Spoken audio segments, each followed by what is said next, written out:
Puji Tuhan. Selamat pagi. Salam sejahtera bagi kita sekalian. Kembali program Doa Pagi GPDI. Budi Mulia hadir untuk menjadi berkat. Kita akan membaca dan merenungkan firman Tuhan. Tapi sebelumnya kita akan berdoa terlebih dahulu.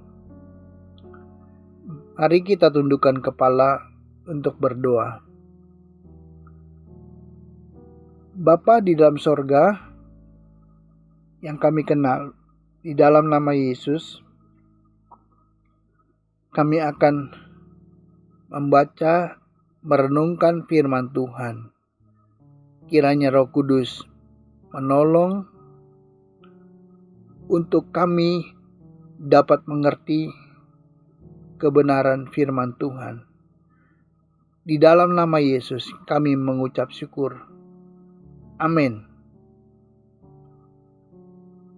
Bapak Ibu Saudara, dalam Tuhan, kita akan membaca dari Roma yang kelima ayat yang ke-10.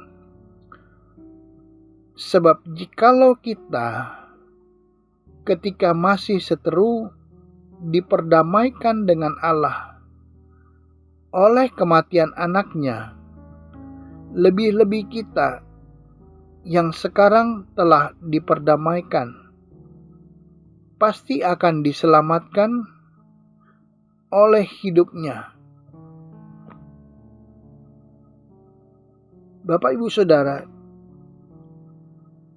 melalui pembacaan ayat tadi, kita dapat membaca kita diselamatkan dan diperdamaikan oleh Kristus. Tadinya kita adalah seteru Allah karena setiap dosa yang dilakukan oleh manusia, oleh kita.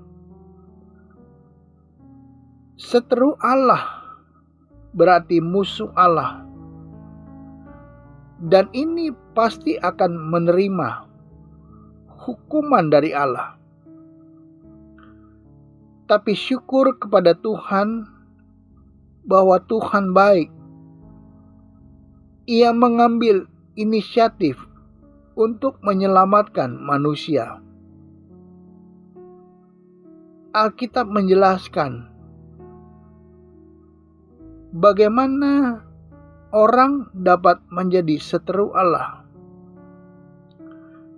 Kita dapat membacanya dalam Roma yang ke-8 ayat yang ke-7. Sebab keinginan daging adalah perseteruan terhadap Allah, karena ia tidak takluk kepada hukum Allah. Hal ini memang tidak mungkin baginya. Roma 8 ayat yang ke-8. Mereka yang hidup dalam daging tidak mungkin berkenan kepada Allah.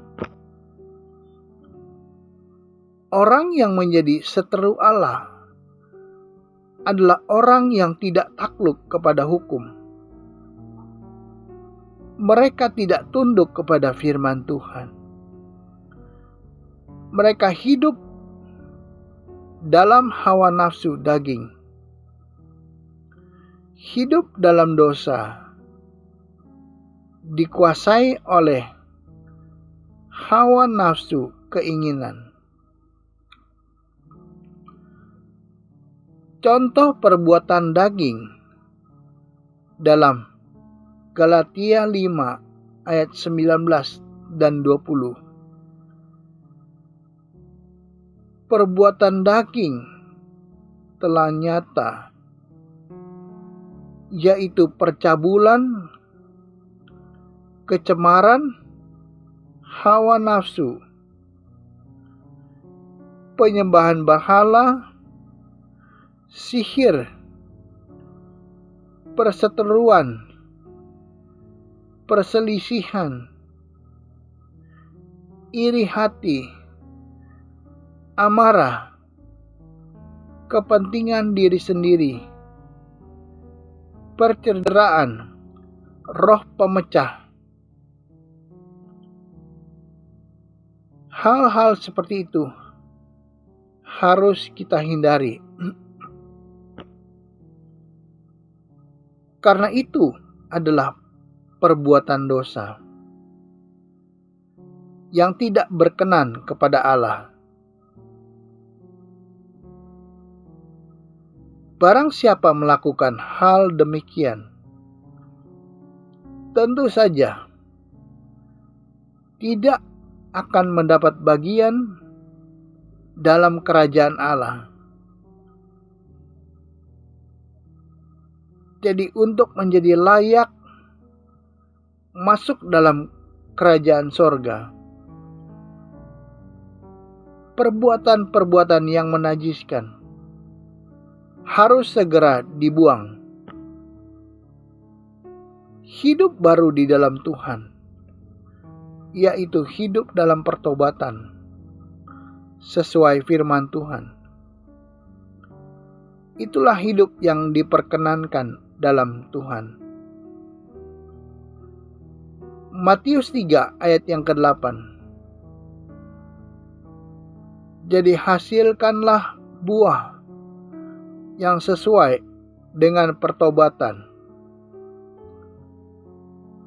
Pertobatan berarti perubahan cara hidup dari hidup yang lama ke dalam hidup baru sesuai firman Tuhan. Orang-orang yang bertobat harus meninggalkan sifat-sifat lama, tidak lagi dikuasai hawa nafsu. Setelah pertobatan, kita harus memiliki kehidupan yang baru di dalam Tuhan. Efesus 5 ayat yang ke-8 dan 9. Memang dahulu kamu adalah kegelapan, tetapi sekarang kamu adalah terang di dalam Tuhan. Sebab itu, hiduplah sebagai anak-anak terang. Karena terang hanya berbuahkan kebaikan dan keadilan dan kebenaran. Puji Tuhan. Menjadi terang dalam Tuhan berarti kita harus hidup menurut firman Tuhan, mempunyai kesaksian, berdampak kepada orang lain, dampak yang baik, sehingga seorang tidak lagi hidup dalam kegelapan dosa, memancarkan terang cahaya Kristus. Kita harus menjadi anak-anak yang terang, berdampak menjadi pengaruh yang baik. Mari kita hidup sesuai terang firman Tuhan, sehingga nama Tuhan dipermuliakan, nama Tuhan dibesarkan. Puji Tuhan. Biarlah kita mau melakukan selalu yang baik. Kita tetap taat dan setia. Amin. Mari kita berdoa. Bapa di dalam sorga, di dalam nama Yesus, hamba berdoa kiranya kami dapat menjadi terang. Kami tidak menjadi seteru Allah. Sebab itu hamba-Mu berdoa untuk setiap umat Tuhan dimanapun mereka berada. Setiap pergumulan, masalah, pekerjaan, masalah rumah tangga, masalah pribadi, Kiranya Tuhan tolong di dalam nama Yesus. Nyatakan kuasa-Mu Tuhan. Bagi yang sakit, Tuhan sembuhkan di dalam nama Yesus. Tuhan nyatakan kuasa-Mu. Kiranya Tuhan, sepanjang hari ini hamba berdoa untuk setiap aktivitas umat Tuhan. Tuhan yang menolong, Tuhan yang menjaga, bahkan Tuhan yang memberkati. Tuhan yang menjaga keluar masuk kami. Kiranya Tuhan tolong. Dan kami akhiri program doa ini.